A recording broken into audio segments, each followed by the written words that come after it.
What's going on, everyone? Thank you for joining us today on the 1010 Studios product spotlight. My name is Terrence. I'm your humble host, and today we are doing a live stream. And we have a new setup in the studio, so I want to test it out, see how it works, make some tweaks and updates as needed. Uh, Probably, if you ever done a live stream before and you had to try to get things situated and set up, you definitely know the challenges that you may come across. So today we're going to be talking about a couple of different things, and you may hear me talk about my situation here in the studio and other things. So hopefully you'll enjoy the conversation. And if you haven't subscribed to the channel, please do so. Stay linked up with us. We'd like for you to be part of the somewhat 1010 Studios community of questions, customers, clients, professionals, some place where we can all talk about professional audio and also just the application that it takes to make things go smoothly. Now, today, just giving you a rundown, we're going to be talking about microphones. Now, today I'm using a headset mic, so if it rubs up against my beard a little bit, you may hear some crackling, things like that. Yeah, it might happen. I just may have to make some adjustments. I didn't want to put a room mic in here and it sound all airy, so therefore we're doing a headset mic today. And just for the sake of those who might want to know what type of headset, it's actually a generic one. I went real low key, low price, but let me know how it sounds to you. And we're running the audio through my favorite mixer made by a company called QSC. And no, I am not being paid to say this. This is all my personal opinion.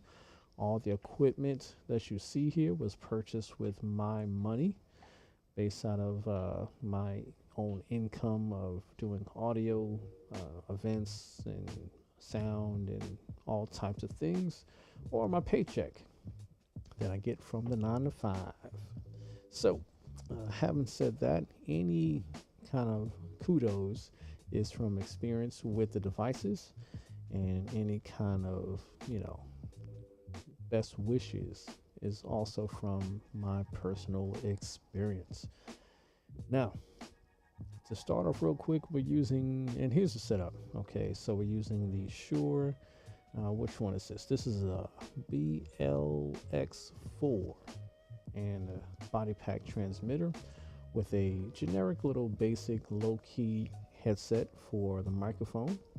And we're using a QSC Touch Mix 16, and that's going into the Behringer U8, I think it's a UHD 404 HD, something like that. It's a 404 HD. It's an audio interface going to Apple Mini, and then going into OBS Studio. So for those who don't want to do a live stream, you can do OBS Studio, you can do the things that I'm doing and much, much more. I'm just doing a basic setup here.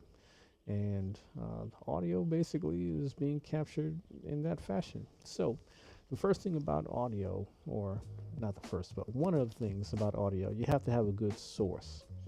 And when it comes to microphones, voices, instruments, cabling, all of that stuff is very important to have the best possible source of sound. You don't want it too loud. You definitely don't want it too low. And you want the cleanest signal from end to end. So for those who are audio professionals just getting started, you want to have the least amount of resistance, the least amount of noise. So don't run power cords and audio cords side by side if you can avoid it. Definitely separate them. Don't have a cluster of cables around a power outlet, around a surge protector, around anything that gives off a lot of electrical noise as best you can. In some cases you can't avoid it, so you kind of get what you get.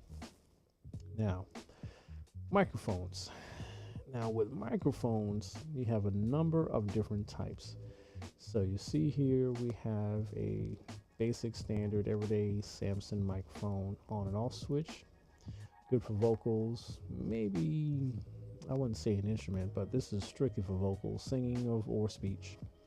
And then you have the condenser mic, which is going to be a lot more sensitive, requires phantom power. And then you have a pencil mic, also condenser, and it requires phantom power, 48 volts. Now, I don't know if you can see here, but you can actually see the pattern that this microphone has. It's like a heart shape. Okay. This one, it does not show the pattern, but for the most part, it's over here in the front with the label, the maker, which in this case is an MXL. And on the back here is where the rejection is. So it's really no sound. I mean, you see the grill, but it's nothing coming through. So here's your front facing. With this one, it's more so, you know, from the rim up, the little green rim, and then back part is kind of a rejection. So it kind of doesn't want to give you that sound. Now, you may ask, well, why do they look so different? What are they used for? What should they be used for? And there's a couple of different schools of thought. Now, generally speaking, like I mentioned, this one is used for vocals. Straight up, no questions. These are used for vocals, but more so in a studio environment, maybe for an instrument as well, in a controlled environment. Anything too loud and sound, like the surrounding sounds, will definitely get picked up by this a lot more easily. It's a lot more sensitive than this microphone. This one has a lot more kind of warm sounding and not so much on the high side. Unless you have a very high pitched source in it anyway, it'll pick it up fine. However, if the source is not that high pitched, it'll pick up and sound a little muddy, so you have to EQ it, get it to where you need it to sound. This one is very sensitive, so that means it's very, very bright. It picks up a lot of lows too, but it's more on the bright side and a pretty wide pattern in regards to pickup. This one is a lot more focused. As you can see, this one is more narrow. Okay, so it's kind of wide at the bottom, but then more pointed in front there. So, having said that, these are going to be used in different situations and in different proximities. And what I mean by that is the closer you are, of course, the more input you're going to hear, and you're going to get a better sound off of it. But it'll pick up better from a distance as well compared to one of these. Okay, and that's because this one is just not that sensitive, but this will still pick it up much better than here, this one. And this one pick up pretty much as well as this, but this is more focused, more of a narrow kind of a feel in regards to the pickup pattern. So you're not going to have that wide pickup like this one would. So those are some of the differences between them. Now, what you're going to do with them, it's totally up to you. Test it out. Don't be afraid to test out different pieces of equipment, because you'll need to know what their good points are and what the weak points are. And if you don't know from experience, you'll definitely learn when you try to use it in the environment that it's not really meant to work that well. So if you get some new equipment or thinking about getting new equipment, do not be afraid to test it out. Now, next up, we're going to talk about listening. So with a good source, you got to have some good sounds, some good speakers, some good headphones or in-ear monitors, and that's what we're going to be talking about next. So the in-ear monitors, there's a few different styles here. These are just two examples. Of course, you can see many others out there in the market. These are just two that I've been using in different environments, and I'll tell you more about that here in a few moments.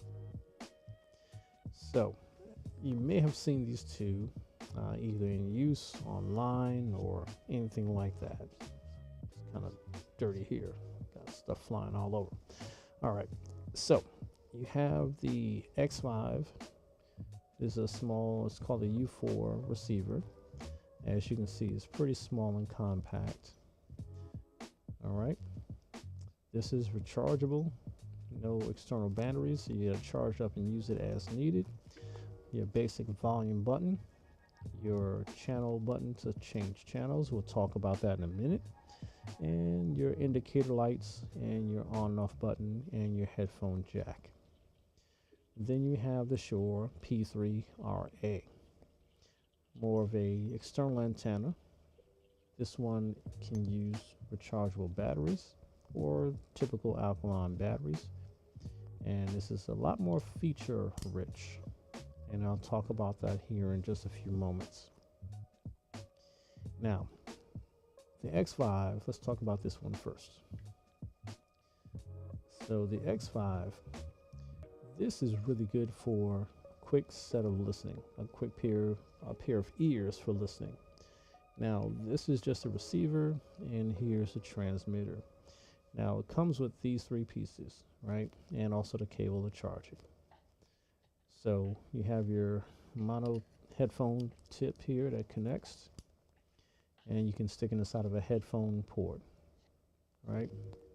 Or you can just have it go straight to a mixer, and if you don't need that, you just put that inside the mixer, line out, like say a monitor out, not a main left and right, but like a monitor out. And here is very simple.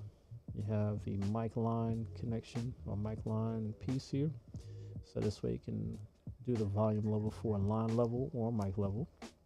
And you have your on and off button. It says power and mute, but that's basically off. And as I turned it on, you see it's on channel 3. As a matter of fact, you can probably see it better this way. It's on channel 3. So I'll turn this unit on, and this one also is on channel 3, and the light's green, so everything looks good. Now if I change the channel here, you see that that light goes out, so it's no more linked. It's not linked. Now red flashing means the battery's low, but if I go back to channel 3, yep, there it goes, and we're back on. So now you know it's paired up with one device on your transmitter. Now you can use this with multiple receivers off of one transmitter. It's just going to pick up on the channel. It's not linked to this one only. It's going to be just a channel that you can connect multiple receivers to. If you have multiple receivers to the transmitter, you can have say 4 of these to one transmitter, 6 of them to one transmitter. It's up to you. As long as the person or the whatever your receiver is going to want to hear the same source. If you have a different transmitter, you can change channels and say go to another channel, and you can have a different receiver to pair it up to that other transmitter.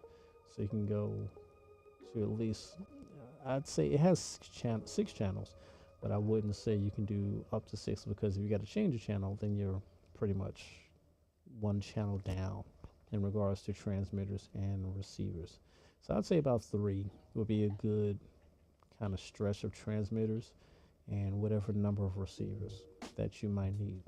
So if you want to do this for a band or a small, musical event where the musicians or the singers need something to listen to, this is small and compact. It fits very well inside your hand, of course, and on your belt clip or on your person somewhere. This clip is very strong, actually. I like this. This is one of the best features.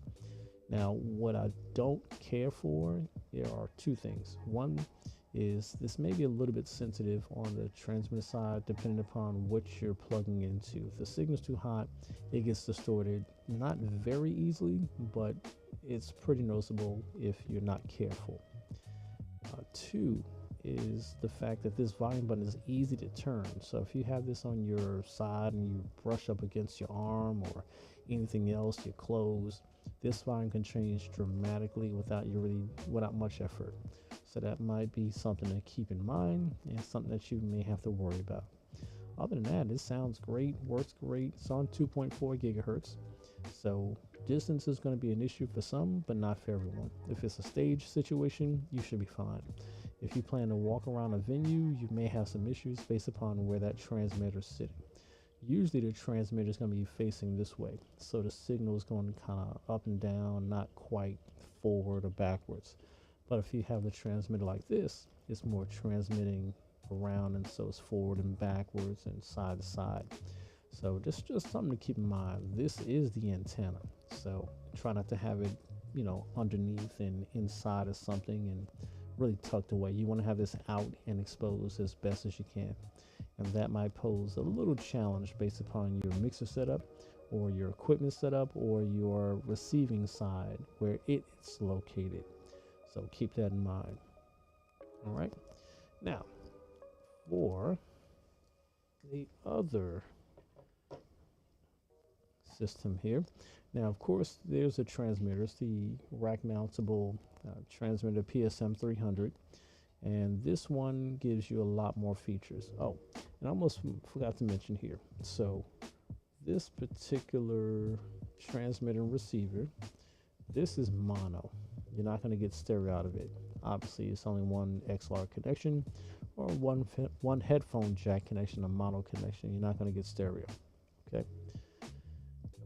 Now on the PSM 300, you have stereo as an option. So you can have multiple units, and you have channel A or left channel and the right channel, and maybe reverse. I'm doing the camera upside down here. So you have your left channel and your right channel, or you can do stereo, and you can mix and match. So let's just say if you have musicians who want to have a certain mix, you can put the musicians on the left channel and change the settings in here to mono.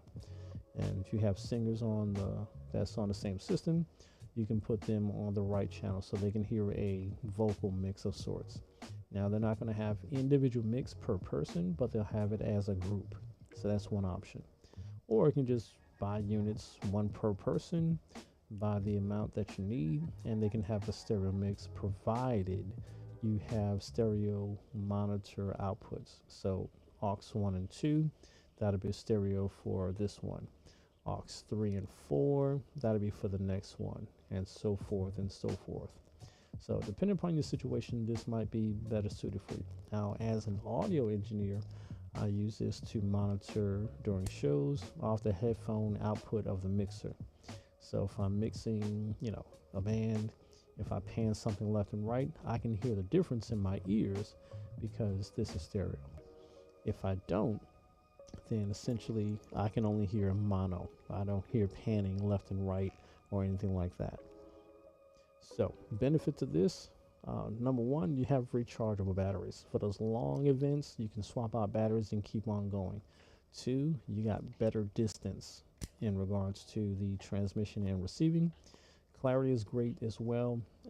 Volume control, the volume is right here on the top, so you're not changing it very easily like on some other units. And then also this one you can use as a recharging. You basically just drop it in and it charges up to, if you have the right Shure rechargeable battery and the dock that does the charging. Now this one sounds great. You have some EQ in there, you have some compression in there, or limiter rather, inside there. This is a phenomenal unit. Love Shure products. So almost last is your ears. Now you want to be able to listen to stuff, and this is custom in-ear monitors or headphones depending upon who you speak to. And you can get some universal fits where they work out just as well, not a big deal, and that'll give you a good decent amount of isolation. But if you want better isolation, you definitely want to get some custom fitted in-ear monitors. Go to an audiologist and they can do the molding for you. You send it out to the company of choice. I can put a link inside of this description and kind of go over the actual to give you a 10% discount for using in-ears as the company of choice. Now there's a number of different styles, different colors and such, different designs. Now these itself, as you can see, there's red and blue. You can kind of see the blue here. I don't know if you can see it, but I can see it pretty well. It's right here at the very end.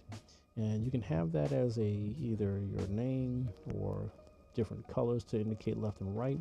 And as you can see, they have the little R and the L right there on the base of the connection here. So you can tell which one is which. And also just by the shape of it. I mean, the cabling itself, you can see the shape is different. So you can just say which one is left and right. but these are very, very good. The first time I got them, it was kind of weird to put them in my ears. And I actually got a video that I made or am making, and just got to complete it in order to show you the process. So within that process, you get your ears molded by a doctor. They stick some goo inside your ear and let it kind of get nice and hard, and then they'll pull it out, and then they'll kind of make sure it's nice and molded or got a good shape, and then you'll send it off to your company of choice to mold you, to get your in-ear monitors off of that mold. Choose your cabling, your drivers, things like that. All of that stuff is a process, but is very well worth it.